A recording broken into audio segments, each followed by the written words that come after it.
Quando eu era criança, eu aprendi que algumas misturas não davam certo. Minha mãe dizia que eram misturas perigosas. A primeira mistura delas é ficar vesgo no vento. A mãe dizia que se eu ficasse vesgo no vento, eu ia ficar vesgo para sempre. Se o vento batesse no meu rosto, eu nunca mais voltaria a enxergar normalmente. Minha mãe dizia também que eu não podia fazer careta na frente do espelho depois de almoçar.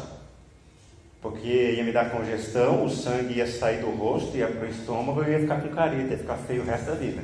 Não deu muito certo, mas tá bom. A mãe disse também que se eu tomasse banho depois de almoçar, eu ia morrer. Porque é batata. Quem almoça depois de tomar banho, morre. Não sei de onde é que ela tirou isso. Quando eu tinha 6 anos de idade, eu tive uma primeira experiência na vida de mascar chiclete. E lá vou eu mascar chiclete de tutti-frutti. Oh, coisa gostosa. A primeira vez na vida, 6, 7 anos. E aí o sabor acabou rápido, aí o que eu fiz? Eu engoli. Primeira vez, não sabia que não podia engolir. Aí fala, mãe, eu quero mais chiclete. Mãe, cadê o chiclete que eu te dei? Eu engoli. Menino, não faz isso. Vai colar as tripas. Chiclete engolindo tripa. Barbaridade. Agora, a mistura mais radical de todas era misturar manga com leite. Não pode. Você morre. E sei lá, como eu gosto de viver a vida, né, e não gosto de viver perigosamente, não fazia nenhuma dessas misturas. Mas é engraçado essas misturas, né, que a gente é ensinado a não praticar e acabam se tornando mitos, lendas urbanas. Talvez pelo fato dessas misturas não causarem o que nos disseram que causava, é que a gente não passa a prestar muita atenção em misturas. E principalmente na nossa fé, na fé cristã, a gente começa a misturar elementos que adulteram a nossa fé. A verdade é que hoje a gente está misturando a fé cristã, já não basta apenas Jesus. A gente tem que misturar alguma outra coisa. Por isso, então, faz-se tanta movimentação, tantos eventos, é Jesus e alguma coisa a mais. Jesus e uma campanha de oração, campanha de prosperidade, algo que ajude a gente a tentar aumentar mais ainda essa questão relativa à fé.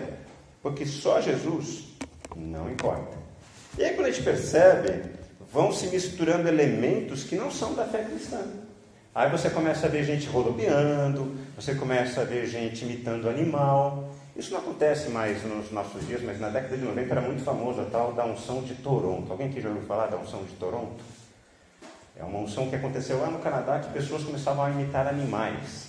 Pessoas começavam a andar de 4, o Rá feito leão, pessoas ficavam encostadas na parede, diziam que era a unção da lagartixa, é verdade. Aí um pastor amigo meu contou de um episódio engraçado, se não fosse trágico. Aí, numa dessas movimentações, as pessoas estão ali sinceras, querendo buscar mais de Deus, mas estão sendo ensinadas de uma forma que não condiz com a palavra. Daí o pastor disse, agora nós vamos receber uma unção especial de Deus. Então você fica em pé, você coloque a mão na pessoa que está na sua frente e você vai ministrar a unção do boi. Ele tinha feito uma pregação sobre o boi, e não sei quais eram as imagens que ele tinha falado acerca do boi, e ele falou, nós vamos ministrar a unção do boi. Então, você coloca a mão na pessoa que está na sua frente e começa a ministrar. Mu, mu. E as pessoas fazendo isso. Um visitante não conseguiu lidar com essa atitude e ele tentou segurar o máximo, mas ele começou a rir. É uma reação natural. Não é comum a gente ver pessoas imitando boi. Até que então um dos líderes foi reclamar com essa pessoa. Irmão, não pode fazer isso. Desculpa, eu não estou conseguindo segurar o riso. A unção do riso é na quarta-feira, agora é a unção do boi. São as brincadeiras que acabam acontecendo. Porque quando a gente tira os olhos de Jesus, tira os olhos da palavra de Deus, a gente acaba fugindo daquilo que não é acerca de Deus. E cristianismo, que não é vivido sobre Jesus, acaba colocando o ser humano como foco, como centro. Percebam, a dinâmica da fé hoje, nos nossos dias, é a seguinte dinâmica, uma dinâmica de consumidor. Eu vou num lugar onde dá tudo certo. Se eu vou num lugar em que algo dá certo para mim, ali é um lugar legal. Se esse lugar não está atendendo às minhas demandas, eu vou para um outro lugar. É uma relação comercial que as pessoas acabam estabelecendo com Deus. Eu vou naquele lugar que a mão de Deus está ali, eu vou no outro lugar porque ali diz que os olhos de Deus estão lá, aqui está o coração de Deus. Então eu vou tentando encontrar esses lugares onde Deus está, para que as minhas demandas sejam atendidas, não por causa dele na minha vida. O Catecismo de Westminster, ele ensina que a essência, a finalidade, o objetivo do ser humano é glorificar a Deus, é viver a sua vida de tal maneira que quando as pessoas olharem para a gente, as pessoas pensem assim: nossa, como Deus é bom, Deus é bom, porque não precisa mascarar, não precisa despersonalizar a pessoa, ela é uma pessoa, ela entende quem ela é, e nisso tudo, na maneira dela viver a sua vida, ela glorifica a Deus. Tem um pastor batista dos Estados Unidos, pastor e escritor John Piper, olha que interessante que ele escreveu certa vez. Deus é mais glorificado em nós quando estamos mais satisfeitos nele. Deus é mais glorificado em nós quando estamos mais satisfeitos nele. O que significa isso? Se tem esse extremo, né, de gente que procura Deus para atender às suas demandas, tem um outro extremo de gente que pensa assim: não é fácil seguir a Deus, é difícil seguir a Deus, o caminho é estreito, não é agradável. Mas espera aí, se é ruim, se não é agradável, por que eu vou seguir a Deus então? Se num lado a gente enfatiza demais a felicidade, do outro lado a gente diz: não, você não precisa ser feliz. Mas é justamente isso que o Catecismo nos ensinou, que John Piper está dizendo: Deus é mais glorificado na minha vida quando eu estou feliz, desde que a minha felicidade esteja nele, e não naquilo que eu tenho ou possa vir a ter. Vocês entendem? É o que Paulo diz lá em Filipenses: sem passar qualquer situação, fome, abastança, tudo eu posso naquele que me fortalece. Eu estou feliz em Deus. Mesmo que a situação não esteja boa, eu estou tranquilo, porque Deus está cuidando de mim. Hoje nós estamos caminhando para o terceiro episódio da nossa série de reflexões, A Igreja Serve para Quê? E hoje nós vamos estudar a carta de Jesus à igreja de Pérgamo, Apocalipse, capítulo 2, versículos 12 a 17.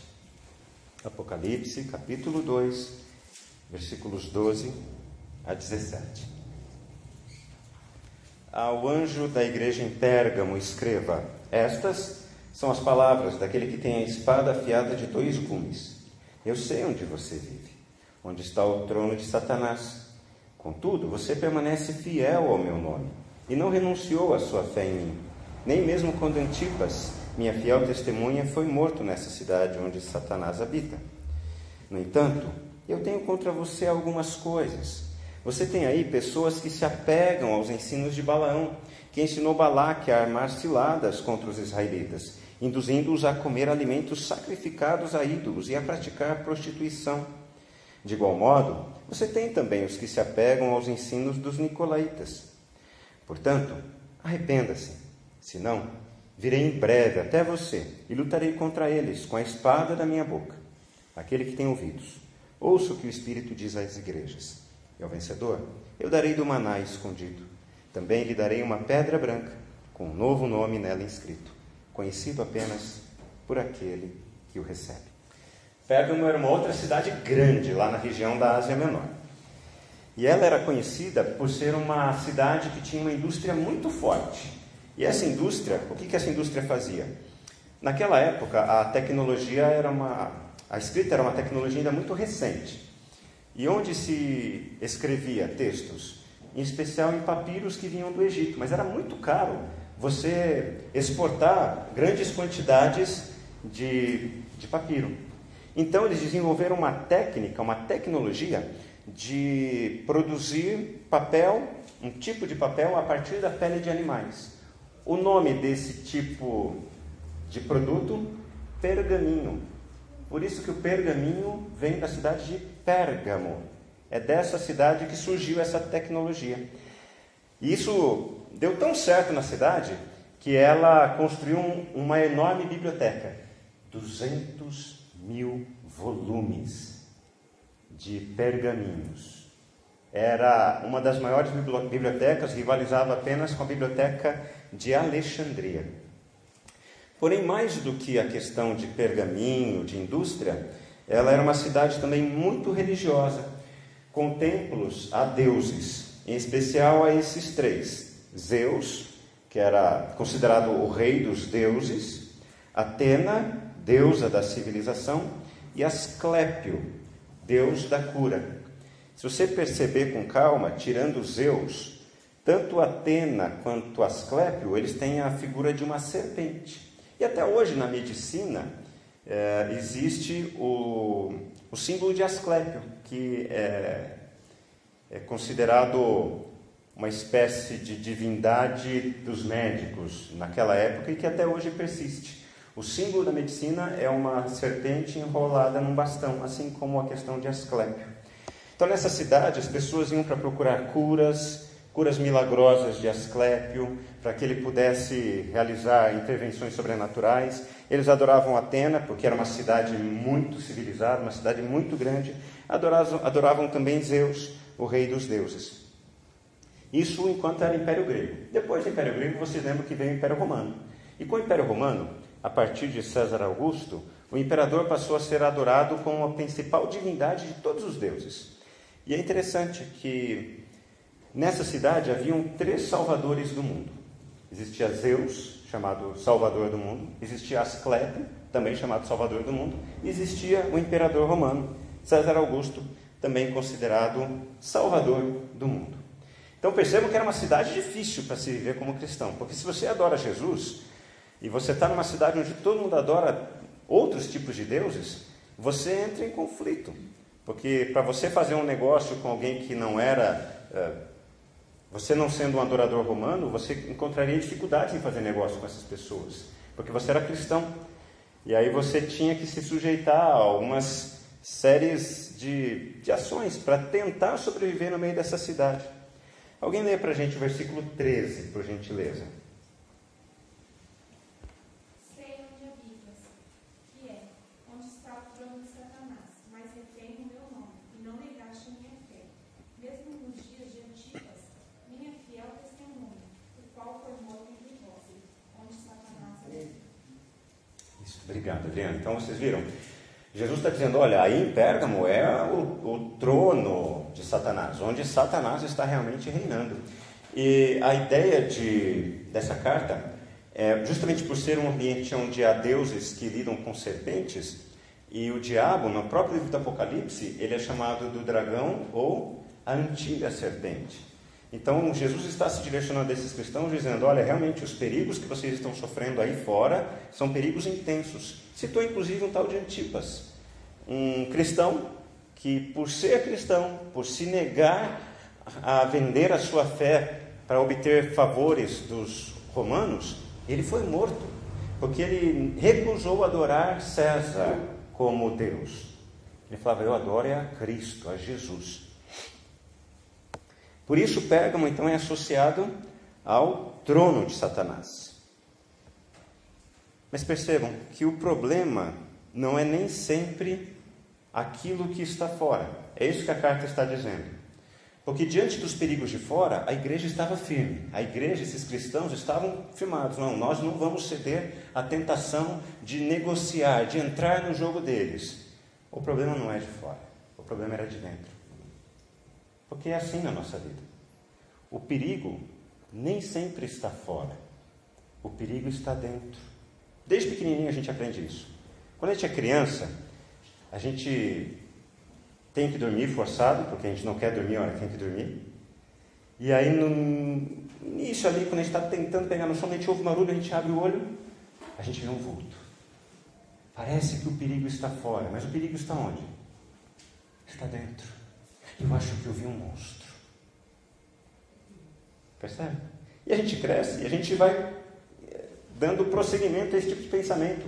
Nas nossas relações, o marido e a esposa estão lá, de repente o marido dá uma atravessada numa resposta, o que parece ser um perigo de fora, na verdade é um perigo de dentro. A esposa já começa a pensar, eu acho que ele não gosta mais de mim.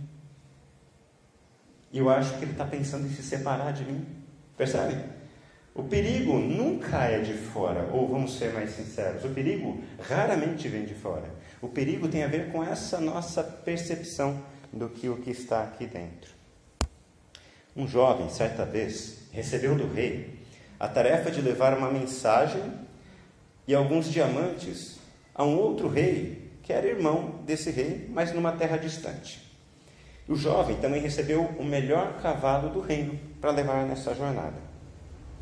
Então o rei dele falou assim: olha, cuida do mais importante, e daí você vai cumprir a missão. Então o jovem preparou a sua bolsa, o seu alforje, escondeu a mensagem na bainha da calça e colocou as pedras numa bolsa de couro amarrada à cintura sob as vestes. Pela manhã, bem cedo, ele sumiu no horizonte e não pensava sequer em falhar. Ele queria que todo o reino soubesse que ele era capaz de fazer aquilo que o rei havia pedido. E ele pensava assim: se eu agradar o meu rei, é bem capaz que eu consiga casar com a filha dele. E a filha dele é um pitelzinho. E além do mais, eu posso vir a ser rei. E para cumprir rapidamente a tarefa, por vezes ele deixava a estrada e ele tentava pegar atalhos que sacrificavam o cavalo. E ele exigia o máximo do animal. Quando ele parava numa estalagem, para não perder muito tempo, ele deixava o cavalo ao relento, não tirava a sela do cavalo e muito menos a carga. E nem se preocupava em dar de beber ou providenciar alguma ração. Ele pensava assim: eu vou comer, vou dar uma descansada aqui e vou zarpar. Eu tenho que entregar o que o rei pediu para entregar.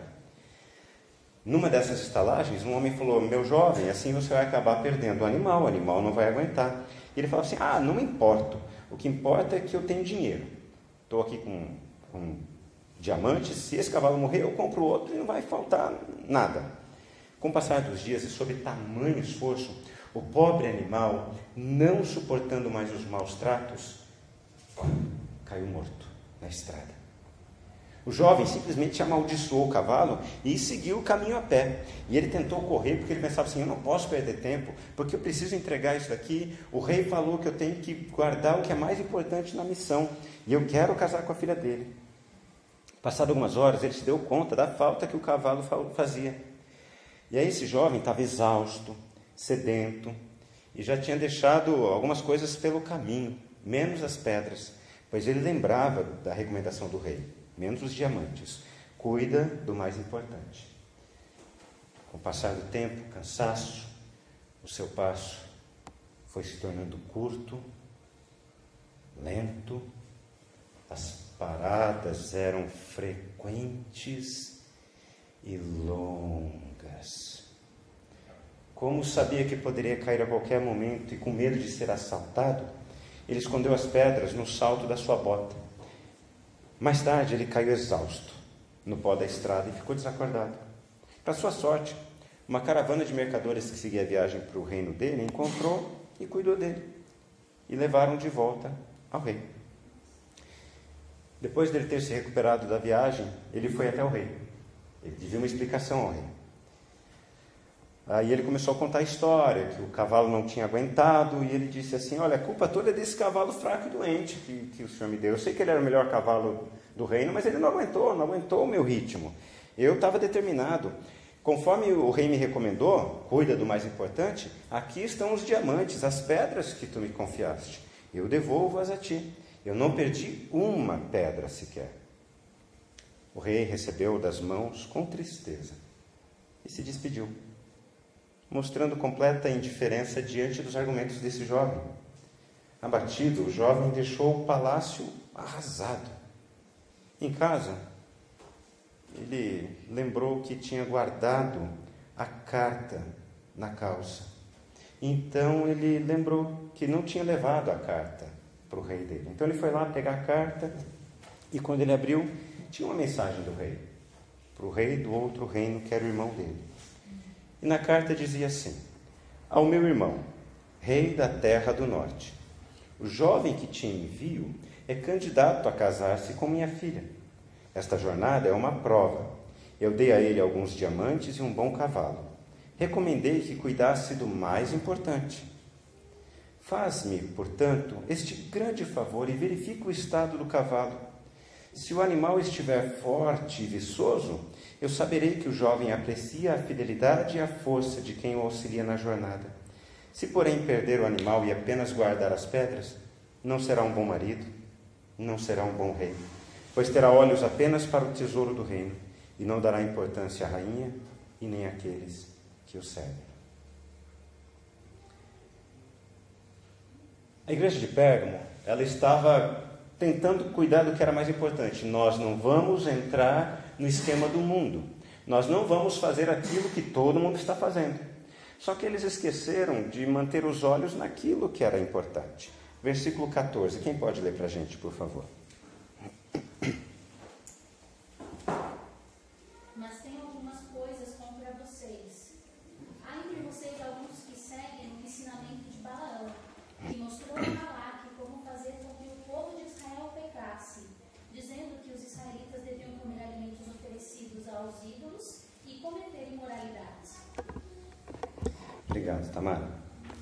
De novo, o problema nem sempre é o que está fora, mas é o que está dentro. O problema, no caso dessa igreja, não era o mundão, não eram os adoradores desses outros deuses, não era o trono de Satanás. O problema era quem estava dentro. O problema era aquilo que não estava bem ajustado dentro. O que essa imagem fala para vocês? O que aconteceu ali nessa imagem?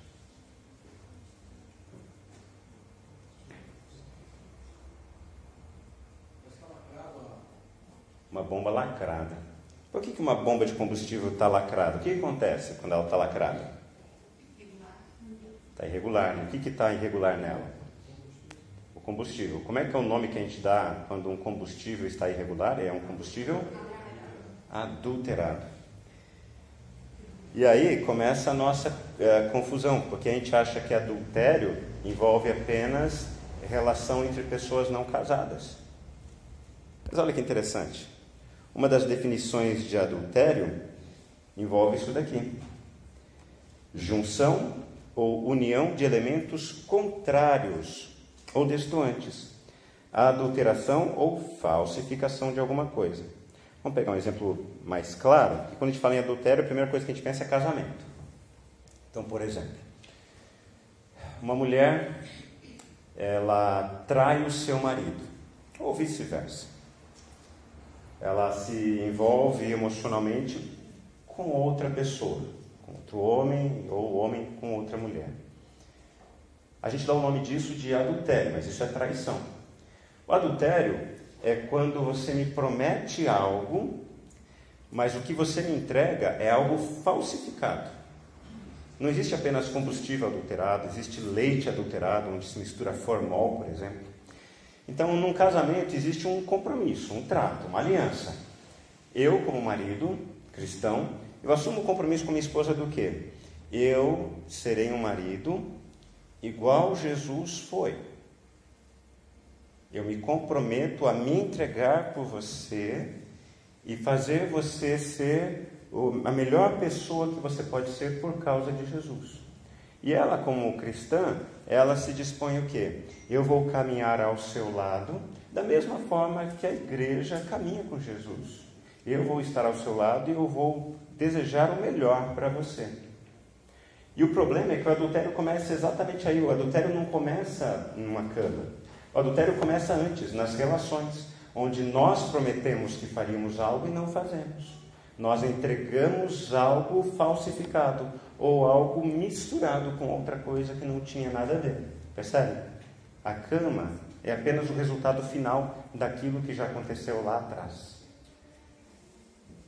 E é sobre isso que Jesus está falando aqui com essa comunidade.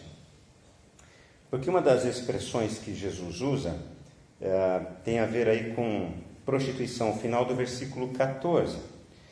Jesus começa a falar que existem pessoas dentro dessa comunidade que estão se apegando aos ensinos de Balaão, e esses ensinos envolvem isso, você negociar a sua fé, você misturar elementos que não fazem parte dessa sua fé. Não é mais Jesus, é Jesus e alguma coisa a mais. E essa expressão prostituição, em algumas traduções imoralidade sexual, é interessante que é a mesma palavra usada tanto no Antigo quanto no Novo Testamento para quê? Para idolatria. Quando o povo de Israel era infiel a Deus, eles estavam cometendo uma espécie de prostituição, porque eles estavam deixando de viver uma vida de fidelidade a Deus para se vender a outros deuses. Essa é a ideia que está em jogo. O problema não é o perigo que está lá fora, porque a gente não está se contaminando com o mundo. A gente não está fazendo o que todo mundo faz, mas o problema são as misturas esquisitas que acontecem no nosso meio. Porque se Jesus não é mais importante, agora eu preciso subir ao monte para obter alguma bênção, onde é que está o poder de Jesus? Que eu preciso subir ao monte. Se o poder não está mais em Jesus e eu preciso de algum outro apetrecho de fé, eu preciso colocar aqui uma arca, eu preciso colocar querubins e serafins, eu preciso tocar um chofar para invocar a presença de Deus, então não é mais Jesus, é uma prostituição, é um adultério. É quase como se existissem lobos em pele de cordeiro, é isso que Jesus está dizendo. Ensinos de Balaão, ensinos dos nicolaítas, que envolviam exatamente isso. De uma maneira muito resumida, o que esses ensinamentos falavam para o povo naquela época? A gente está numa cidade difícil, todo mundo adora os outros deuses. Tudo bem, a gente não é adorador de Zeus, a gente não é adorador de Atena, a gente não é adorador de Asclepio, a gente não é adorador do imperador, mas não custa nada a gente negociar uma coisinha aqui ou outra ali. Vamos fazer isso, todo mundo faz. E sabe o que era complicado? Quem estava ensinando isso era a gente dentro da igreja. Vamos fazer, todo mundo faz. Deus entende. Deus entende. E é justamente isso que Jesus está tentando falar. Não negociem a fé de vocês. Não fraquejem. Vocês estão sendo fiéis em não entregar os pontos para o perigo que está lá fora. Mas cuidado com o perigo que está aqui dentro. Uma forma moderna desse tipo de perigo que pode acontecer aqui dentro é quando a gente para de olhar para Jesus e a gente valoriza demais a religião, a igreja, a estrutura, as formas, as regras. Tudo isso é forma de adultério, é forma de prostituição. Porque o que Jesus deseja para o seu povo é relacionar-se, é ter esse contato. Falem a mim e eu ouvirei, e eu falarei a vocês e vocês me ouvirão. É uma dinâmica. Alguém leia para a gente o versículo 12, por gentileza. E o anjo da igreja escreve: isso diz que aquele que tem a espada de dois fios. Obrigado. Vocês lembram que todas as cartas às igrejas têm isso. A primeira imagem que tem é Jesus revelando algo sobre si. E aqui ele se revela de uma maneira que para a gente não é comum. Eu sou aquele que tem a espada afiada de 2 fios ou de 2 gumes. E é uma espada que sai da sua boca. Geralmente espadas naquela época tinham apenas um fio. Elas cortavam de um lado da lâmina. Mas a espada de 2 gumes, ela tem fio nos 2 lados. Então ela ataca de um lado e ataca do outro. Ela era muito mais potente num ataque e numa guerra. E Jesus se apresenta dessa forma. No livro de Hebreus, o escritor, o autor ou a autora de Hebreus, eles dizem assim que a palavra de Deus é como uma espada de 2 gumes, capaz de separar aquilo que é muito difícil de distinguir. Espírito e alma, onde começa espírito e onde termina a alma? Onde é que tem essa divisão? Não tem como. Juntas e medulas, que também é um processo difícil de você conseguir distinguir, principalmente a gente que é leigo. É como se fosse isso, é como se Jesus estivesse dizendo assim: olha, eu sou aquele que consigo discernir as intenções das pessoas. Eu consigo olhar e ver aquilo que está escondido no coração de vocês. Ele sabe quem são os lobos em pele de cordeiro. Alguém leia o versículo 16, então, por gentileza. Portanto, arrependam-se, senão virei em breve até você, eu lutarei contra eles com a espada da minha boca. Então vamos lá. Jesus começa se mostrando como aquele que tem uma espada afiada, aquele que consegue discernir intenções das pessoas. Jesus fala para essa igreja: olha, vocês estão de parabéns porque vocês não estão se contaminando com o mundo, mas eu tenho uma coisa contra vocês. Vocês estão mascarando, vocês estão adulterando aquilo que deveria existir dentro de vocês. Vocês Estão valorizando práticas religiosas em vez de valorizar a relação comigo. E o 16, então, é a conclusão. Se você não se arrepender, eu virei até você. Vocês precisam se arrepender. Hoje de manhã a gente aprendeu isso na nossa escola bíblica dominical. Qual é a diferença entre arrependimento e remorso? Muito interessante. Remorso é aquele sentimento assim, né? Puxa, eu não devia ter feito isso. Nossa, eu estou até com vergonha agora de olhar para a pessoa, porque olha o que eu fiz. O remorso, ele sempre está destinado, sempre está focado no passado. Eu não devia ter feito isso. Só que a gente fica preso. O remorso nos aprisiona. Agora, o arrependimento, mais do que um sentimento, é uma mudança não apenas na forma de pensar, mas uma mudança de atitude. Eu não fiz mais aquilo. Eu posso até nem chorar, porque o remorso mexe com as emoções. O arrependimento não necessariamente. Se eu sei que eu não devo fazer isso, eu não vou repetir isso. Me perdoe, eu errei. Não vou mais falar isso. Me perdoe, eu errei. Não farei mais isso. Percebam? É isso que Jesus está pedindo aqui para a igreja de Pérgamo. Se arrependam. Mudem a forma de pensar. Deixem de seguir essas práticas religiosas ensinadas por esses grupos de dentro de vocês. Agora, se vocês não se arrependerem, eu mesmo virei.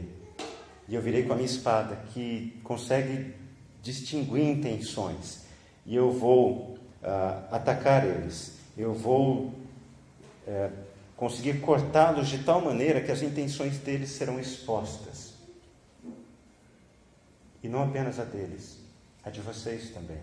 2 gumes, tanto para um lado quanto para outro.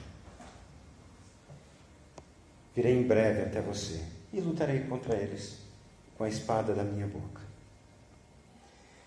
E aí a carta termina no versículo 17. Quem pode ler para a gente o versículo 17, por favor? Aquele que tem ouvidos, ouça o que o Espírito diz às igrejas. Ao vencedor darei do maná escondido. Também lhe darei uma pedra branca, um novo nome, nela inscrito, conhecido apenas por aquele que o recebe. Isso, obrigado, Cida. Então há 2 coisas prometidas ao vencedor: o maná escondido e a pedra branca. Fácil de entender, né? Claro? Preciso responder? Preciso aprofundar? Não, está tranquilo, né? Não está, porque a gente não viveu naquela época. Então a gente nem sabe o que Jesus está dizendo ao certo. Pérgamo era uma cidade grandiosa, tinha produção de pergaminhos, era uma cidade com biblioteca, e ela adorava o imperador. Nesse processo de adoração existiam os jogos atléticos, que eram destinados como forma de adoração ao imperador. A cada 2 anos, os jogos atléticos eram realizados em Pérgamo. O maná escondido, ele não tem nada a ver com jogos atléticos, mas a pedra branca sim. O que é o maná escondido? Quando o povo saiu do Egito e foi em direção à terra prometida, o povo não podia plantar, não podia colher, então Deus disse que ia cuidar deles. Então Deus enviou codornizes do céu, enviou esse maná, que era uma espécie de pão que descia do céu, um pão vivo que descia do céu para alimentar e sustentar o povo. Quando o povo chegou na terra prometida, eles entenderam que tinham que guardar um desses manás, sendo que não podia guardar o maná, porque ele apodrecia no dia seguinte, mas o povo entendeu: chegando na terra prometida, nós vamos guardar o maná junto com a arca da aliança. E quando chegar o Messias, o maná será entregue a ele e o maná não estará apodrecido. É uma das evidências de que o Messias seria ele. O maná que está escondido na arca da aliança, ele voltaria a ser aquele pão vivo que alimentaria e sustentaria a vida do povo de Deus.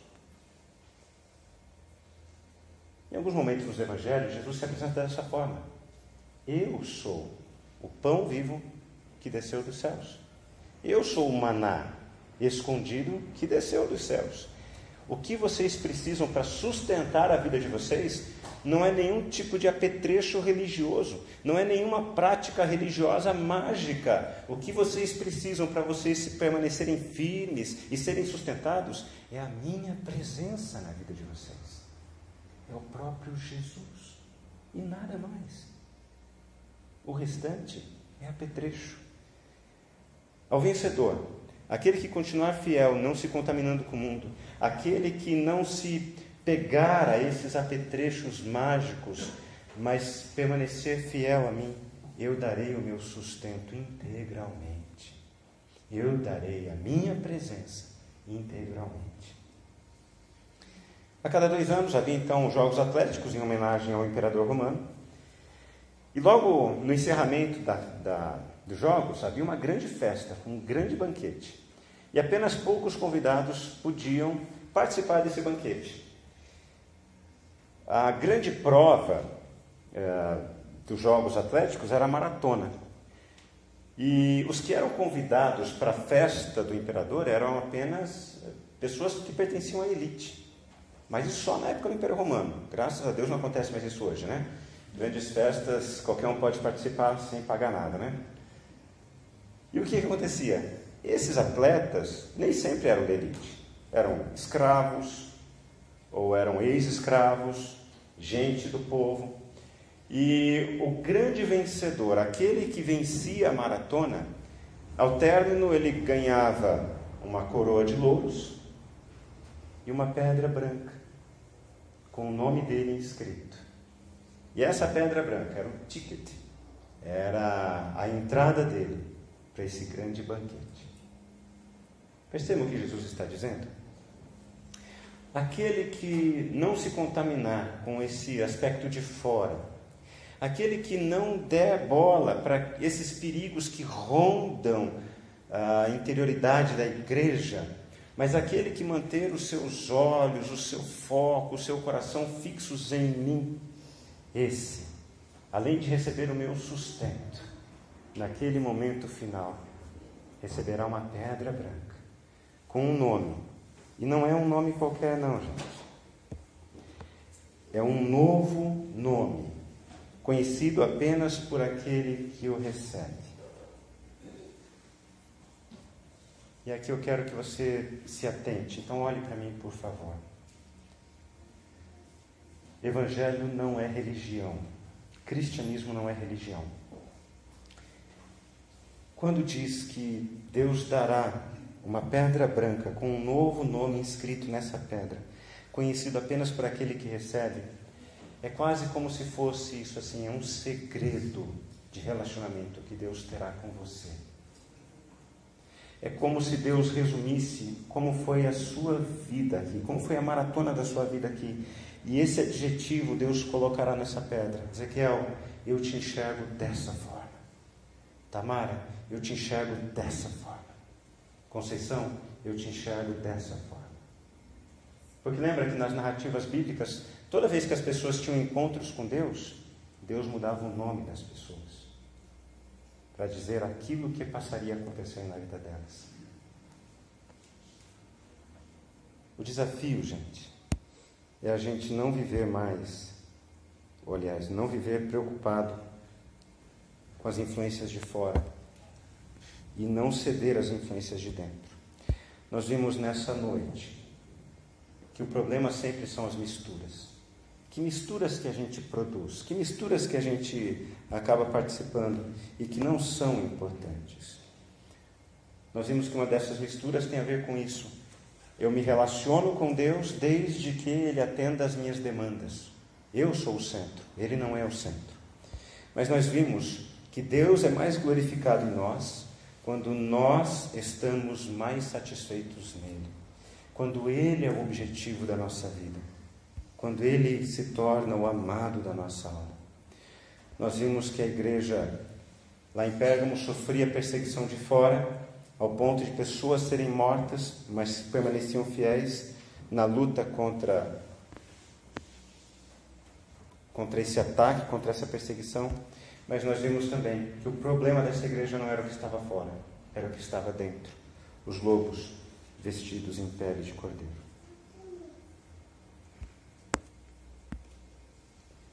A igreja serve para quê? A igreja serve para sinalizar unidade. Porque quando a gente manifesta unidade, a gente manifesta um Deus bom, um Deus que é verdadeiro, um Deus que não está disposto a querer massacrar a gente, mas um Deus que está disposto a transformar a nossa história. Eu quero orar por nós.